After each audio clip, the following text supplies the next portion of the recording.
All right, we're gonna go in here. Even as I'm stepping through these doors, En la misma celda. I don't fully grasp what we're about to walk into.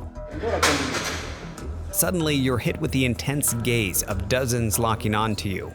These men described as the worst of the worst, tattooed with reminders of El Salvador's dark past. It's tense and uncomfortable. But here, officials say comfort isn't meant to exist. There's no mattresses, there's no sheets. You've got a toilet over here for them to go to the bathroom. You've got this basin here that they use to bathe themselves. And then you can see there's a barrel of water that they can drink from. This is a rare look inside El Salvador's terrorism confinement center, known as Seguridad. He says there's always somebody standing here in front of the cells. And then if you look up, there's another corridor with more security personnel. Luz 24 horas. 24/7 light. The prison sits like an isolated fortress, nestled in mountainous terrain, about an hour-and-a-half drive from the capital. Even with government officials on board with us, we're stopped a mile out.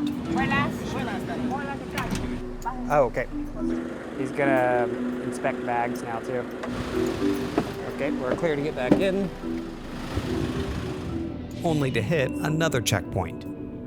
Approaching the main gate, our cell signals vanish. They want to do a full search on us before we enter. Seguridad's director, Garcia, greets us and takes us through a rigorous security check. Wedding ring. So this is like airport security on steroids. Anything that we're carrying with us. Móvil aquí, teléfono. Okay, anything we're carrying with us has to go there.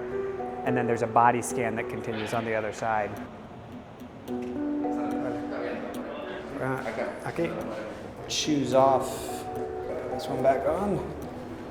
Gracias. Sí, del total. Once cleared, we tour the vast campus, starting with the armory. He says they have to constantly remind themselves that they're dealing with essentially the worst of the worst, and for that reason, they need to be ready for whatever risks they might face. It's been equated to 7 football stadiums. It's almost multiple prisons within the prison. You can see off to the distance, there's 3 different rings as they describe. The far end, you have one that's 9 meters high of concrete, and then above that, 3 meters of electrified fencing. 15,000 volts. 15,000 volts. More than 1,000 security personnel, guards, police, and military are stationed on site. Inmates are assigned to one of 8 sectors. The director tells me the inmates, once they're inside one of these sectors, they never leave. Everything is done within, including doctors, as well as legal visits or court hearings. Each sector holds more than 24 large cells. Roughly 80 inmates per cell, but it can fluctuate. Most bear the markings of the gangs that held this nation hostage for decades, committing brutal acts of violence. You gotta kill people, you gotta rob, you gotta do what you gotta do to survive. You have to do those things. Yeah, you gotta do that. And if you didn't do those things, you wouldn't. You wouldn't be a gangbanger. We meet 41-year-old Marvin Vasquez, shackled and heavily guarded. What gang were you part of? MS-13. And do you have any gang affiliations? Yeah, I'm tattooed up. What is this? Crazy criminals. Say crazy criminals. Yeah, I made this clique in 2011. You made the clique? Yeah. You were a gang leader? Yeah. What is it like to live here? It's probably not a hotel 5-star, but they give you the 3 times the food. They give you some programs. You go to do exercise. Ejercicio nosotros lo podemos repetir siempre. Some church or religion programs too. But that's limited to just 30 minutes a day. The other 23 and a half hours, they're kept inside and locked up. For inmates who get violent with other prisoners or guards, we're going to close the door. I just want to get a sense of, wow. solitary confinement awaits. The only light you get is through this hole. And they can be in here for 15 days, potentially. All right, I'm ready to get out. Critics point specifically to the prison's strict control and isolation of inmates, calling it a violation of human rights. The director brought up that a lot of folks will raise concerns from a human rights perspective and an abuse of human rights, that he's calm hearing that because he sees it day to day, the process they go through to maintain, as he sees it, proper punishment. While you're cut off from society here, whispers of life on the outside make their way in. I've heard about it, that it's a new El Salvador, it looks different. That new El Salvador has emerged under President Nayib Bukele, who took office in 2019 and declared a controversial state of emergency more than 2 years ago. It sparked an aggressive crackdown on crime.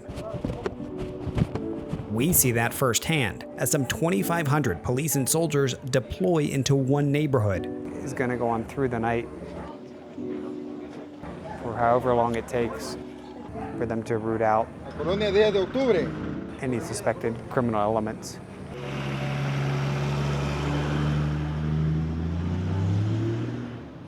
Late last week, as the U.S. State Department lowered its travel advisory for El Salvador, citing a significant reduction in crime, it also warned that Bukele's emergency measures allow authorities to arrest anyone suspected of gang activity and suspends constitutional rights. Hola, Juan Carlos, yo soy David. Juan Carlos tells me he was wrongfully held for 5 months at a lower security prison earlier this year. He says the poor conditions led to an infection in his leg. He said he was lumped in and assumed to be part of a gang, and he said in part because of how he looked. He had long hair, he said he had a long beard, and he says he has tattoos, but he points out that for him these are just artistic expressions. They have nothing to do with being part of a gang. The Bukele administration has acknowledged that innocent people have been swept up in the crackdown, and they say more than 7,000 have already been released. They see it as collateral damage, and Juan Carlos, while frustrated with the tactics, believes under Bukele his country is safer. Is this headquarters for you guys? Yes. Okay. Yes. Bukele's security minister targets gangs with an academic-like approach. I heard you have a book. Is it true? Yeah.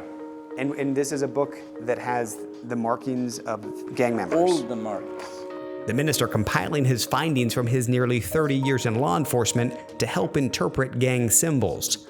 Wow, these 3 dots that says signify 3 things to the gang members, that they have 3 destinations essentially: jail, hospital, or cemetery. From his office, he monitors crime reports in real time and keeps tabs on his officers in the field. You can say, if there's a particular officer that's in an area that's in question, why were you there so long? What were you doing? Of course. And you can hold them accountable. He even says the program they've built has started to incorporate AI, which can tell them Where you have to put your police officer. and yet most we meet seem unfazed by the added show of force. ¿Te sientes seguro? I asked him, I said, how do you feel with all these soldiers? I mean, there's a couple of dozen just even right outside his door. And he said, no, I feel safe. I sat next to Jorge Moran on my flight in. His family fled El Salvador's civil war when he was 3. Just coming to the airport, you feel the sense of like safety, Do you feel it in the U.S.? No. You don't? No. And you live in Indiana? Yes, sir. Jorge fully supports President Bukele, as do most arriving passengers, it seems. And folks are actually stopping to get their pictures taken between President Bukele and the First Lady. Under Bukele's state of emergency, law enforcement have arrested more than 81,000 people. El Salvador now has one of the world's highest incarceration rates. Most end up in facilities like these, where they can work to reduce their sentences. The most hardened criminals, though, brought to Secot, where inside, a life sentence awaits. We did bad things, we pay it the rough way, doing time. And yet for many on the outside, the prison, now a symbol of newfound freedom, the new El Salvador, as they see it.